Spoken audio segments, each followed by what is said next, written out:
Компаниите собрани во Software Republic го покажаа својот проект од кој треба да се изроди заедничкото електрично комби на Renault и Volvo. Замислено е на новата Flex Event платформа и представува еден вид на демонстратор на технологиите кои символизираат иден чекор кон услугите на мобилноста.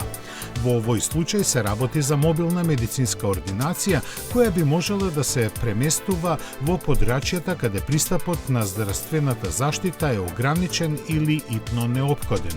Флексибилноста на идејата дозволува да биде користено и за бројни други услуги кои би можеле да работат на ист принцип. Детали за концептот воопшто не се откриени, освен дека возилото што ќе произлезе од него треба да го очекуваме во 2026 година.